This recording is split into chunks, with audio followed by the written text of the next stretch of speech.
Lord. Hallelujah. Hallelujah. गीत संहिता 34:19 पदरे गोटे कथा लिखा है, धार्मिक लोक मान जगत रे महा क्लेश। हालेलुया। जो माने प्रभु को माने चालू छंती, प्रकृत रे प्रभु को लोक जो माने प्रकृत रे प्रभु को सहित चालू छंती, से मान को जीवन रे अनेक क्लेश, अनेक विपद, अनेक समस्या, अनेक अचलनीय परिस्थिति सब आमे देखिबा पाई पारछु। हालेलुया। हालेलुया। जो माने प्रभु को ठार नांती से माने को किछि हो नै।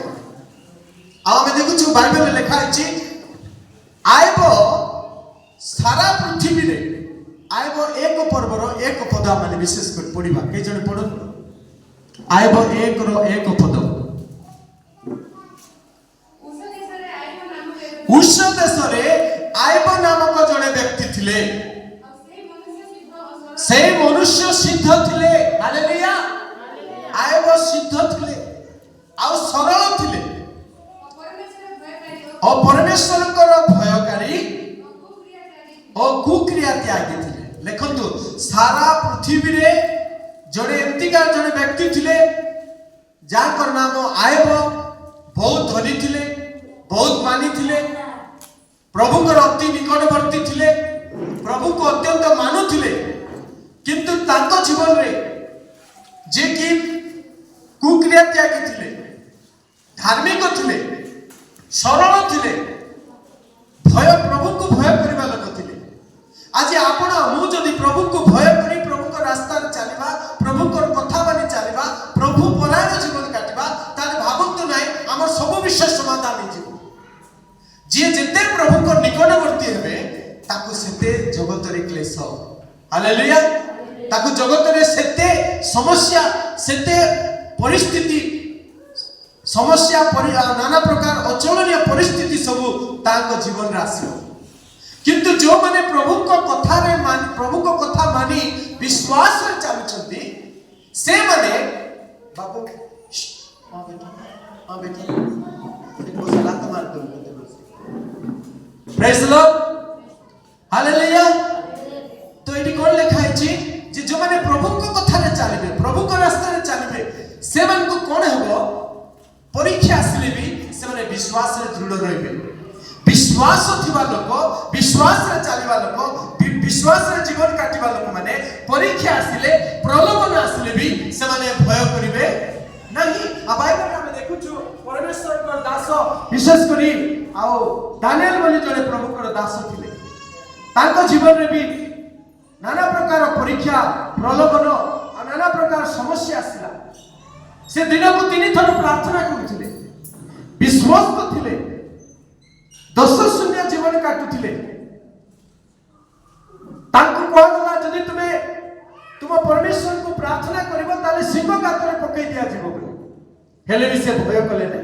दानिएल 6 पर हम देखुछु आ से जे परि करूथिले दिन को सही परि दानिएल 6:10 पद लिखा है।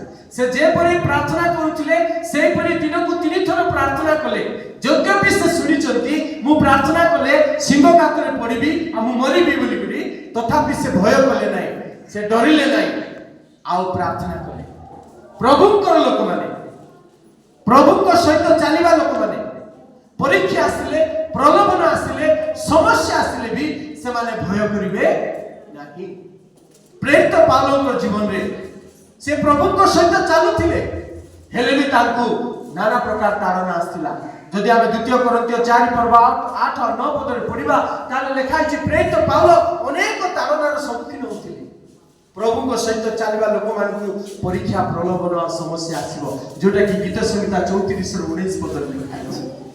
धार्मिक लोक पाए जगत रे महाक्लेश, अनेक विपद, अनेक संकट, किंतु सदा प्रभु समान को उद्धार करिवे बोली लिखा है।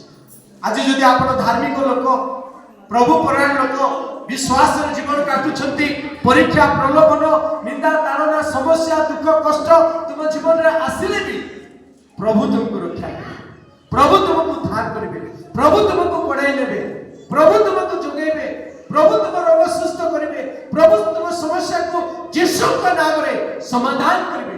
Hallelujah hallelujah. ତେଣୁ ଖ୍ରୀଷ୍ଟରେ ମୋର ପ୍ରିୟ ଭାଇ ଭଉଣୀ ମାନେ ବିଶ୍ୱାସରେ ଚାଲିବା ଲୋକମାନେ ସମସ୍ୟାକୁ ଦେଖି ଅଭାବକୁ ଦେଖି ପରିସ୍ଥିତିକୁ ଦେଖି ରୋଗକୁ ଦେଖି ସେମାନେ ଭୟ କରିବେ ନାହିଁ, ଘାବରାଇ ଯିବେ ନାହିଁ, ଚିନ୍ତିତ ହେଇଯିବେ ନାହିଁ। ଆଜି ଆପଣମାନେ ଯଦି ପ୍ରଭୁଙ୍କ ସହିତ ଚାଲୁଛନ୍ତି, ବିଶ୍ୱାସ ଜୀବନ କାଟୁଛନ୍ତି, ଆପଣଙ୍କୁ ପରୀକ୍ଷା ଆସିଲେ ସମସ୍ୟା ଆସିଲେ ଆପଣ ଭୟ କରନ୍ତୁ ନାହିଁ, କାହିଁକି ନା ଆପଣ ବିଶ୍ୱାସର ଯୋଦ୍ଧା। ବିଶ୍ୱାସରେ ଚାଲିବା ଲୋକମାନେ ସେମାନେ ପ୍ରତିଦିନ ନିଜର ମନକୁ ନୂତନୀକରଣ କରିବେ ବୋଲି ଲେଖା ଅଛି। ନୂଆ କରିବେ, ନୂଆ ନୂଆ ଶକ୍ତି, ନୂଆ ନୂଆ ବଳ ପାଇବେ। ତେଣୁ ବାଇବେଲରେ ଲେଖା ହେଇଛି ସଦା ପ୍ରଭୁଙ୍କୁ ଭୟ କରିବା ଲୋକମାନେ ଉତ୍କୃଷ୍ଟ ପକ୍ଷୀର ନ୍ୟାୟ ତୁଲ୍ୟ ସେମାନଙ୍କର ନୂତନ ଯୌବନ ହେବ, ଆଉ ସେମାନେ ନୂତନ ନୂତନ ବଳ ପାଇବେ ବୋଲି ଲେଖା ହେଇଛି। ତୁମେ ଯଦି ପ୍ରଭୁଙ୍କୁ ମାନି ଚାଲୁଛ, ପ୍ରଭୁଙ୍କ ରାସ୍ତାରେ ଚାଲୁଛ, ବିଶ୍ୱାସର ଯୋଦ୍ଧା ହେଇଛ, ତାହେଲେ ତୁମ ଜୀବନରେ ପରୀକ୍ଷା ପ୍ରଲୋଭନ ସମସ୍ୟା ଆସିଲେ ବି ତୁମେ ତୁମର ଭିତର ଆତ୍ମାକୁ ତୁମେ ଦୃଢ଼ ମାନେ ଶକ୍ତିଯୁକ୍ତ କରିବ ବୋଲି 2 Corinthians 4:16 ଲେଖା ହେଇଛି। ଏ ଜଣେ ଶୀଘ୍ର ପଢି ଦିଅନ୍ତୁ।